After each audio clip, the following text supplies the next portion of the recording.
Sarah Williams was driving home after a long day of teaching music at Lincoln High School. The sun was setting, painting the sky in shades of orange and purple. She had spent extra hours helping students prepare for their upcoming spring concert. The clock on her dashboard showed 6:45 p.m. as she navigated her blue Honda Civic through the quiet streets of Riverside County.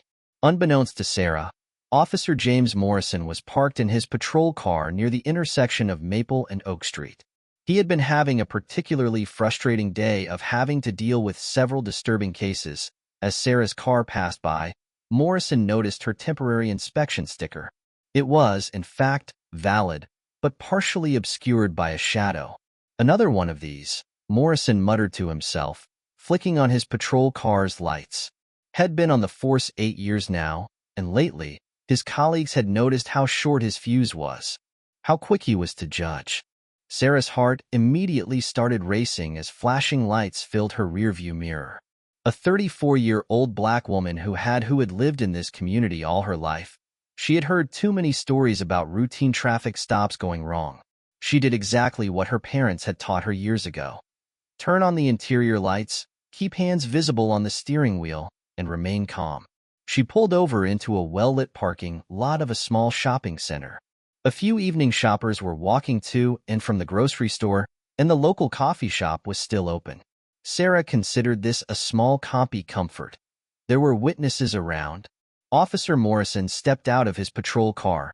Adjusting his body camera, he approached Sarah's vehicle with his hand resting on his holstered weapon, a habit he had developed over the years.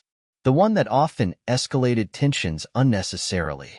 "License and registration," Morrison barked, shining his flashlight directly into Sarah's face, even though the car's interior light was already on.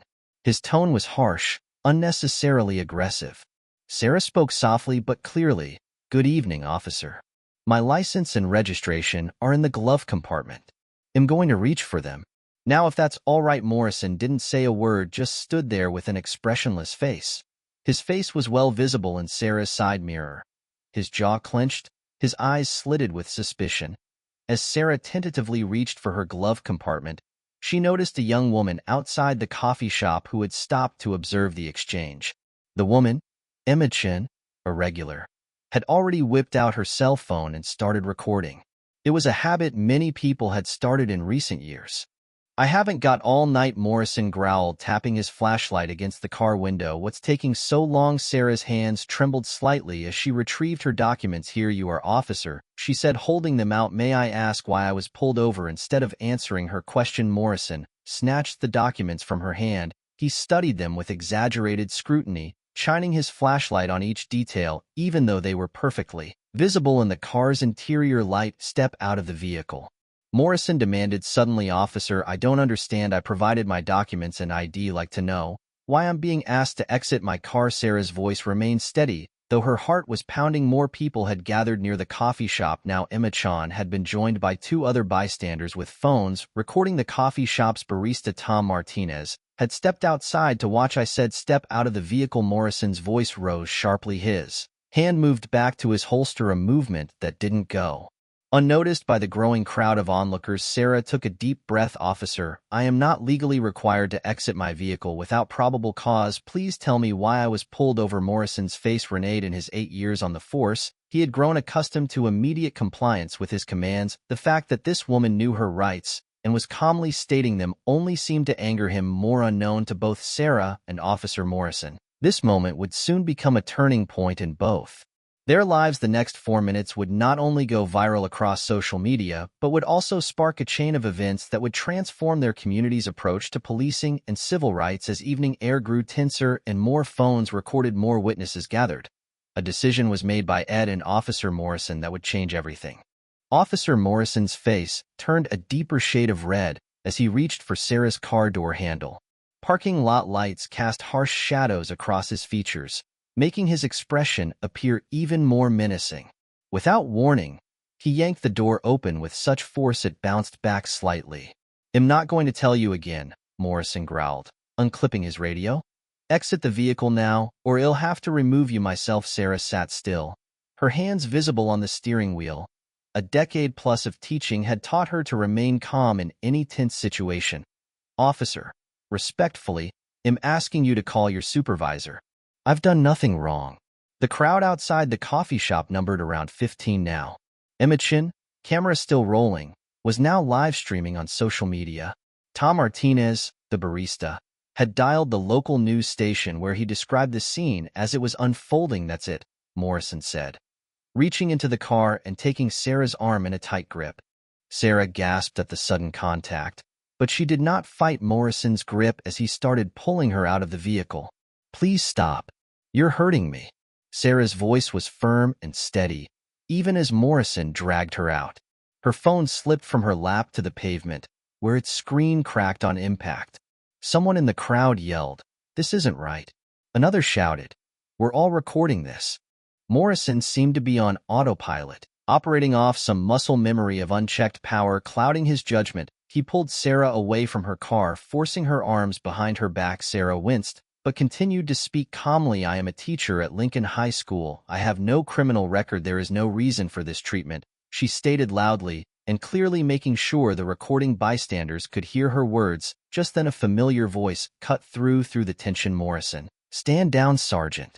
Maria Rodriguez had arrived on the scene, responding to multiple calls from concerned citizens. She had been Morrison's supervisor for the past 3 years and had noticed his increasingly aggressive behavior. Morrison's grip on Sarah loosened slightly at the sound of his supervisor's voice. Sergeant Rodriguez approached, quickly, her experienced eyes taking in the scene, the gathered crowd, the recording phones, Sarah's professional appearance, and Morrison's aggressive stance. "Release her immediately," Rodriguez commanded. Her tone left no room for argument. Morrison hesitated for a moment before letting go of Sarah's arms. She stumbled slightly but kept her dignity, straightening her jacket and turning to face both officers. "Ms. Williams," Sergeant Rodriguez addressed Sarah, recognizing her from community events. "Are you all right?" "I'm shaken but unharmed," Sarah replied, rubbing her wrists where Morrison's grip had left red marks. "I would like to file a formal complaint." By now the local news van had pulled into the parking lot. The incident had been streaming live for over 6 minutes, and the video was already spreading across social media platforms. Sergeant Rodriguez turned to Morrison. "Officer Morrison, return to your vehicle and wait for me there." Her voice was stern, professional, but those who knew her could hear the controlled anger underneath as Morrison walked back to his patrol car, his movements stiff and mechanical. The reality of what he had done began to sink in. The crowd's phones followed his every move, their cameras capturing his retreat. Sarah stood tall as Sergeant Rodriguez began taking her statement. The gathering crowd had grown even larger, with some people holding up signs they had quickly made using paper from the cafe. Approached Sarah, who was still recording. "Miss Williams, I have this entire incident on video, starting with him first approaching your car. Would you like me to send it to you?" Sarah nodded gratefully. "Yes, please, and thank you all of you for being here and documenting this." As the evening news crew set up their equipment and Sergeant Rodriguez continued gathering statements from witnesses, no one knew this incident would be a catalyst for change. The next few days would bring consequences that little did neither Sarah nor Officer Morrison know that by that time the video was already gained and had gotten thousands of views online. At police headquarters, phones were ringing, and the story was just about to begin. The next chapter would shake the entire department to its core. The morning after the incident, Lincoln High School's auditorium was fully packed. Students, teachers, parents, and community members filled every seat. The video of Sarah Williams' encounter with Officer Morrison had reached over 2 million views overnight, and the school's principal had called an emergency assembly. Sarah sat in the front row surrounded by her music students. Her wrist still showed faint marks from Morrison's grip, but her posture remained dignified. She had spent a sleepless night reading thousands of supportive messages from current and former students. "M. Williams taught my daughter to play the violin," one parent stood up to speak. "She's been a pillar of this community for 12 years. This has to stop." Murmurs of agreement rippled through the crowd. Marcus Johnson, a senior in Sarah's advanced music class, approached the microphone. His hands were shaking, but his voice was strong. "Yesterday, my teacher was treated like a criminal for simply asking why she was pulled over. Today, we're going to show Officer Morrison and the entire police department what our community really stands for." The students had organized something special as Marcus spoke. 50 students from Sarah's music classes stood up holding their instruments. They began playing Amazing Grace, but with a powerful twist they had arranged it to incorporate those elements of civil rights anthems. Tears welled up in Sarah's eyes as her students' performance of the melody filled the auditorium, touching everyone present. Even the news crews that had appeared to cover the aftermath of the viral video lowered their cameras for a moment, entranced. Across town, at the police station, Officer Morrison sat in Chief Thompson's office. The chief was a veteran officer, having served 30 years. Had just watched the video for the 10th time. "Do you understand what you complete, Morrison?" Chief Thompson asked, his voice heavy with disappointment. "This isn't just about one traffic stop. This is about trust that takes years to build and seconds to destroy." Morrison stared at his hands, unable to meet his chief's eyes. The night's events played over and over in his mind. I let my emotions control me," he admitted quietly. "You're suspended without pay. Effective immediately," Chief Thompson announced. "But that's just the beginning. The FBI, Civil Rights Division, has already contacted us. They want to review your past cases." Outside the police station, a peaceful gathering was forming. Students from Lincoln High, still holding their instruments, had walked from the school to the station. They were joined by teachers, parents, and community members. But this wasn't a violent protest, was something different. Sarah Williams stood with her students as they set up their music stand right there on the sidewalk. They began playing again, their music floating through the windows of the police station. Officers inside stopped their work, moving to the windows to watch. Local businesses began bringing water and snacks for the musicians. Coffee shop owner Tom Martinez, who had witnessed the original incident, set up a free beverage station for the peaceful protesters inside the station. Morrison watched from a second-floor window. The music reached him, and for the first time he saw Sarah Williams, not as a subject to be controlled, but as a respected teacher surrounded by students who loved her enough to stand up for her this way. Sergeant Rodriguez entered the room where Morrison was watching. "The review of body camera footage has been done," she said. "But more concerning are the patterns we are seeing in your previous stops. Morrison, you need help." Music outside swelled as more students and community members joined in. What had started as a response to one incident was becoming something bigger, a movement for change. LED, not with anger or violence, but with music and unity. Reporter Imogen, who had recorded the original video, was now broadcasting live again. "What we are seeing here is remarkable," she reported. "A community not with rage, but with art and in solidarity to injustice.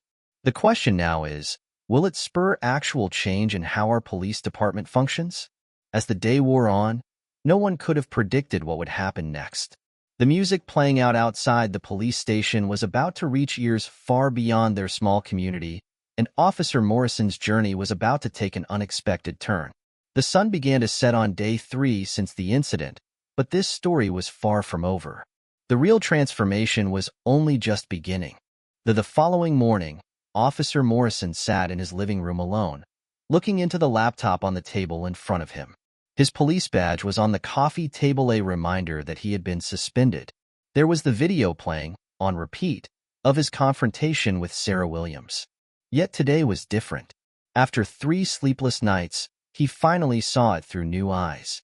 His teenage daughter, Rachel, came downstairs and posed at the bottom step. She had barely spoken to him since the incident. "Dad," she said softly, "my friends at school know it was you in that video. They're asking me how I can live with a racist cop." Morrison felt his heart sink. He had always tried to be a hero in his daughter's eyes, but now he saw shame in them. Rachel had attended one of Sarah Williams' music workshops last summer. The realization hit him hard. The woman he had dragged from her car had once taught his own daughter, "I made a terrible mistake." Morrison whispered more to himself than to Rachel. His daughter walked over and sat beside him. "Then fix it, Dad," she said simply. Across town, Sarah Williams was meeting with civil rights. The lawyer, Marcus Chin, was explaining that the department wants to settle quietly, showing Sarah the offer letter. "But this isn't just about money, this is about changing the system." Sarah nodded, looking at the photographs of her bruised wrists. "I don't want Officer Morrison's badge," she said, surprising everyone in the room. "I want transformation, real change." Just then, Sergeant Rodriguez's phone buzzed. She read the message and looked up, stunned. "Morrison just walked into the station. He's asking to speak with Internal Affairs." He wants to confess everything, not just about that night, but about all the times he let bias influence his actions. The word spread like wildfire through the crowd of people that had gathered outside the police station. A few hundred community members stood on the steps, many of them Sarah's students. They brought their instruments again, but this time they waited silently for something to happen. Inside the station, Morrison sat in the Internal Affairs office, his hands shaking as he filled out form after form. He documented every incident where he had let prejudice cloud his judgment, every time he had used excessive force, every stop that was based on bias rather than legitimate. "'Cause I need help," he told the investigators, "and I need to make this right." Hours passed as Morrison continued his confession. Outside, the crowd had grown larger. News vans lined the street, but the atmosphere was different now. There was an air of anticipation rather than anger. Sarah arrived at the station late that afternoon. She had received a message from Chief Thompson, asking if she would be willing to hear Morrison out. As she walked through the station doors, her students began to play softly, not protest songs this time, but a gentle melody of hope. In a small conference room, Morrison and Sarah sat across from each other for the first time since the incident. Chief Thompson and Sergeant Rodriguez were present along with Marcus Chen and a mediator, Miss Will. Morrison began, his voice breaking. "I've spent 3 days watching that video.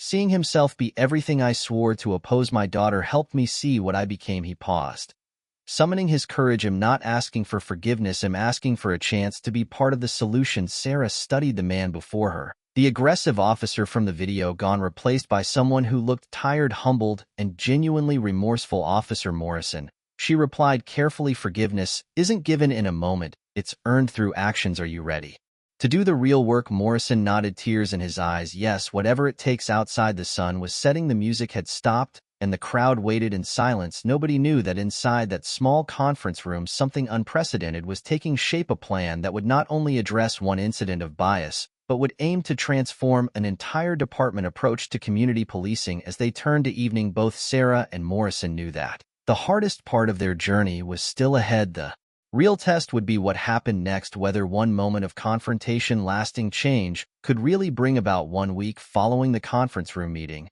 Sarah Williams stepped in front of the city council chamber, packed to capacity, people overflowing into the hallways.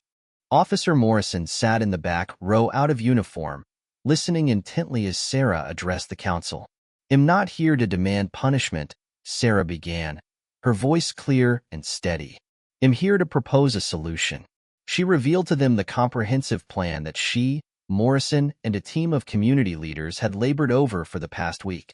The proposal was revolutionary, introducing a new police community partnership program called Harmony in Blue. It would require officers to spend time teaching in schools not as authority figures, but as mentors. In return, teachers and community leaders would conduct cultural sensitivity workshops for the police force.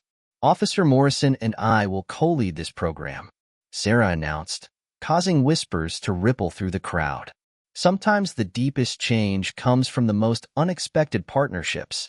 Morrison stood up, ambling slowly to the podium. When Sarah gestured for him to enter the room fell silent. Many people were seeing him for the first time since the viral video, and the change in his demeanor was striking. "A week ago, I was the problem," Morrison spoke, his voice humble but determined. "Today, I want to be part of the solution. My actions hurt not just Ms. Williams, but our entire community's trust in law enforcement." In the audience, Rachel Morrison watched her father with tears in her eyes. Next to her sat Imogen, who had stopped recording police interactions and started documenting the positive changes happening in their community. Instead, Chief Thompson took the podium next. "The department fully supports this initiative," he announced. "Starting next month, every officer will participate in the Harmony in Blue program. This isn't optional, it's mandatory for continued employment." The council members listened as more community leaders spoke in favor of the program. Tom Martinez, the coffee shop owner, offered his space as a neutral meeting ground for police community discussions. Local business owners pledged support for funding the initiative. Sarah's students played a special composition entitled "Bridge Over Troubled Waters." Their music filled the chamber with optimism as they played. Photos began to appear on the chamber screen, images of the incident that had started it all, followed by pictures of the peaceful protests, and finally images of Sarah and Morrison working together.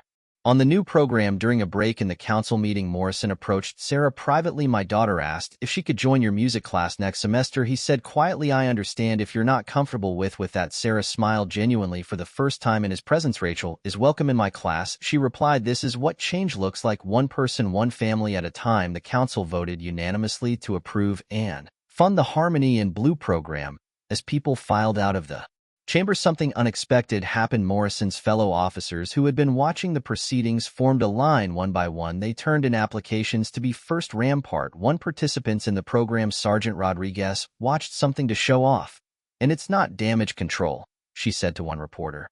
"It's real transformation, taking place right before our eyes." Outside City Hall that evening, the air was once more filled with music. Sarah's students had placed their instruments on the steps, but now they were joined by half a dozen police officers who had brought instruments of their own. Together, they played a melody that wove classical music together with jazz and gospel, a melting of different worlds. And Morrison stood at the edge of the impromptu concert, watching his daughter approach Sarah with sheet music in her hands. Rachel had always been shy about her singing, but now was asking to join the school chore. Sarah welcomed her with open arms, and for the first time since it happened, Morrison felt something close to peace. As the sun set on the 5th day since their confrontation, Sarah and Morrison both knew they had started something bigger than themselves. The real work was just beginning, but for the first time, it felt like genuine change was possible.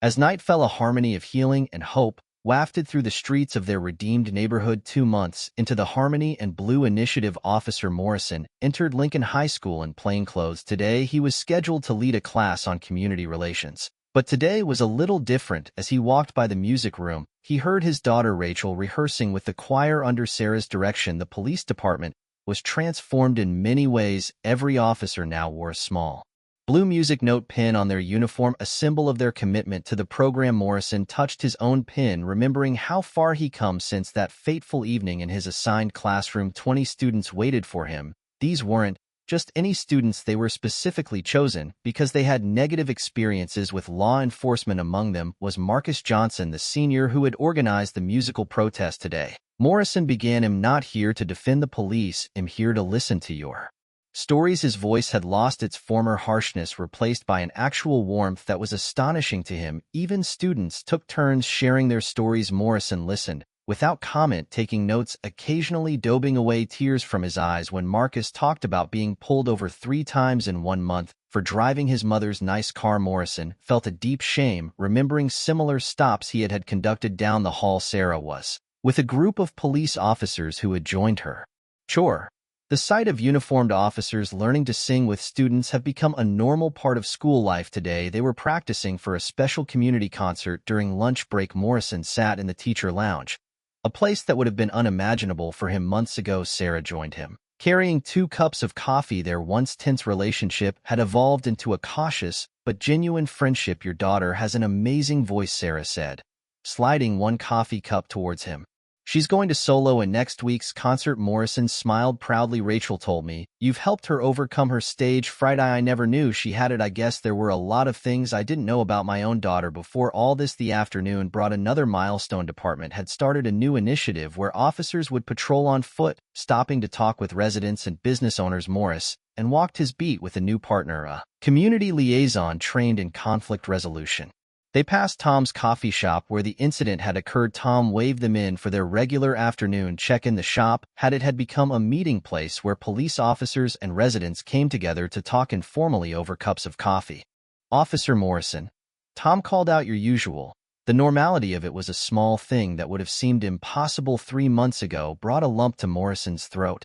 Later that afternoon, Morrison headed to his mandatory therapy session. The department now required regular counseling for all officers to help them process their experiences and identify their biases. Dr. Patricia Wong, the department's new psychologist, have become an important part of the recuperation process. "So, tell me about today," Dr. Wong said as Morrison settled into the familiar chair. "I heard my daughter sing today," Morrison replied, his voice thick with emotion. "Really heard her, maybe for the first time. And you know what, Doc? I finally understood what Ms. Williams meant about music being a bridge between people." Later that evening, Morrison attended the weekly police community feedback session. These meetings, once tense and confrontational, had turned into productive dialogues, where today's topic was reviewing body camera footage, not to assign blame, but to identify moments when situations could have been handled differently. The day closed with a surprise. Sarah had organized a small performance in the police station lobby. Officers ending their shifts found Rachel Morrison standing there with the chore, singing Bridge Over Troubled Waters. Her voice was clear and strong, filling the space where tension once ruled. Morrison stood at the back, watching his daughter shine. Sergeant Rodriguez appeared beside him. With a supportive hand on his shoulder, "You've come a long way, James," she said in a soft tone. "We all have," he replied, watching as more police officers gathered to listen, the same sense of hope etched on their faces that he felt. The music reverberated through the station, a reminder that change, though hard, was possible. As Rachel's voice soared through with the final notes, Morrison realized this wasn't about making amends anymore. It was about building something new from scratch. 6 months after the incident, Sarah Williams and Officer Morrison stood together on the national stage. They had been invited to speak at a major law enforcement conference in Washington, D.C. The success of their Harmony in Blue program had caught the attention of police departments from all corners of the country. Sarah was wearing a blue dress with a silver music note, pinned the same pin now on every officer in their department. Morrison, back in uniform for the first time in months, stood tall beside her, his badge polished but his eyes humble. "Change doesn't always come from grand gestures," Sarah began, addressing the packed auditorium of police chiefs and community leaders. "Sometimes it comes from admitting our mistakes and having the courage to learn from them." Morrison stepped forward to share his part. His voice, once harsh with authority, now carried the warmth of wisdom learned through humility. 6 months ago, I was a symbol of everything wrong with policing. Today I stand before you not as a success story, but as proof that transformation is possible." In the audience, Rachel Morrison sat with her chore members. They had been flown in to perform at the conference, illustrating how music had now become an instrument of healing within the community. Chief Thompson sat among them, beaming with pride as his department was touted as a national model for police reform. Back home, their community had changed dramatically. Crime rates plummeted, not because of aggressive policing, but through increased trust and cooperation between police and residents. The coffee shop where it all began had turned into an unofficial community center, holding weekly meetings between police officers and citizens. During a break in the conference, Morrison received an unexpected message. The FBI Civil Rights Division, which had been investigating his past cases, wanted to meet with him. But instead of fear, Morrison felt ready to face whatever consequences remained.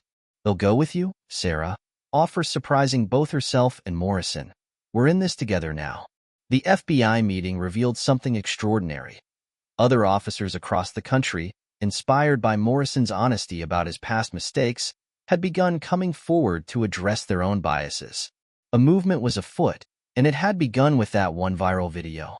Later that night, Rachel performed the chore at the conference closing ceremony. As she sang, photos and videos flickered on the mega screen behind her, images of what would later be their community's transformation. Pictures of police officers teaching in classrooms, students riding along in patrol cars learning about police work, and community members working together at town halls.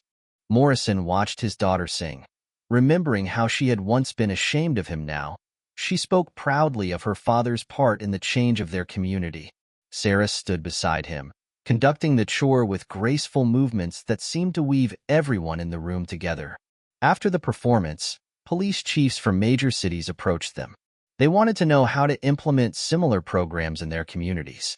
Sarah and Morrison shared their experiences openly, but made sure to stress that real change needed both accountability and forgiveness. "The hardest part," Morrison told them, "is looking in the mirror and admitting of your own faults. But it's also the most important part." That night, as they prepared to return home, Sarah got a call from the Department of Justice. They wanted to use the Harmony in Blue program as a template for national police reform.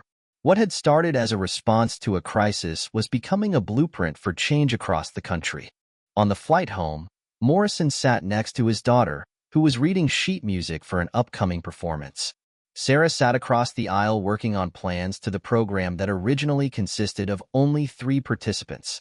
Teacher, officer, and student became an improbable yet forceful symbol of community healing. Remember when you used to say, "Being tough is the only way to be a good police officer?" Retail said softly, looking up from her music.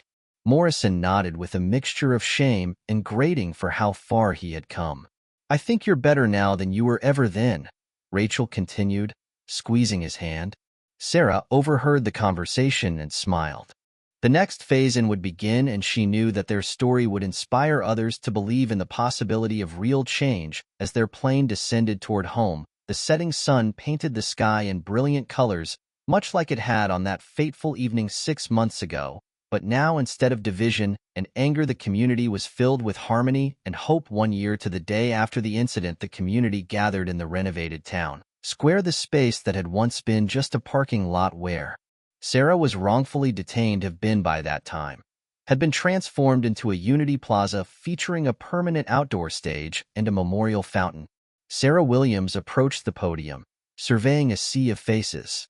To her right stood Officer Morrison, now promoted to Community Relations Lieutenant. To their rear, a combined choir of students and police officers was poised to perform, including Rachel Morrison, who had become one of the program's most passionate advocates. "A year ago, on this very spot, we experienced a moment that could have torn our community apart," Sarah began. "Instead, it brought us closer in ways no one could have ever imagined." The statistics told the tale. Police complaints were down 85%, community trust and law enforcement to record highs, as well. Over 50 police departments nationwide had implemented their Harmony and Blue program with phenomenal success. Morrison was next up at the microphone. "1 year ago, I was the problem," he said, his voice carrying across the silent crowd. "Today I stand before you not just a changed man, but as proof that when we choose understanding over anger, miracles can happen." Imogen, who had recorded the original viral video, was now doing a documentary about their journey. Her cameras caught this moment as Sarah and Morrison revealed the plaque on the Unity Plat, a fountain. It read, "From Discord to Harmony, where our community found its voice." The ceremony continued with a performance that made many eyes well up with tears. Rachel Morrison and the combined CH sang an original composition entitled Bridge of Change, written by Sarah. As they sang, photos from the past year played on large screens, images of healing, growth, and transformation.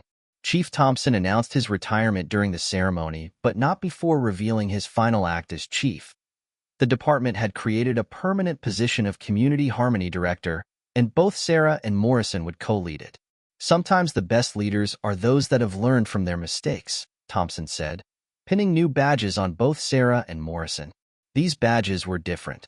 They featured a musical note intertwined with the traditional police shield. Tom from the coffee shop had expanded his business to include a community center where regular meetings between police and residents continued. He stood proudly with his family, remembering how his decision to record and speak up had helped spark this change. Sergeant Rodriguez, now promoted to captain, shared the department's latest initiative, a scholarship program for students interested in both law enforcement and community service, named the Williams Morrison Unity Scholarship. As the ceremony neared its end, something unexpected happened. The appearance of a group of police officers from a troubled precinct elsewhere in another state approached the stage. They had driven all night to be there, hoping to learn how to implement similar changes in their community. Sarah and Morrison welcomed them warmly, remembering their own difficult journey. "Change begins with one person willing to admit they were wrong," Morrison told them, "and another person willing to believe in their capacity to change." The day concluded with a community dinner in the plaza. Police officers served food beside civic volunteers. Children played safely while their parents visited with Afik ERS, who by this time seemed less like the police and more like neighbors.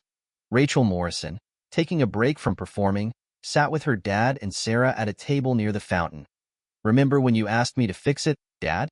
she said, referring to that morning a year ago when everything began to change. Morrison nodded, touching his new badge thoughtfully. "I never imagined fixing it would lead to all of this." Sarah smiled as she watched more people gather around their table. "Sometimes the worst moments in our lives become the catalyst for the best changes," she said, as the sun set on Unity Plaza. The fountain's waters reflected the golden light, and the music of community healing filled the air. The plaque caught the last rays of sunlight, its message clear. One incident of injustice had been transformed into a movement of lasting change. Morrison looked at his daughter, then at Sarah, and finally at his community. He remembered the angry officer he had been a year ago and silently thanked everyone who had that change might be possible.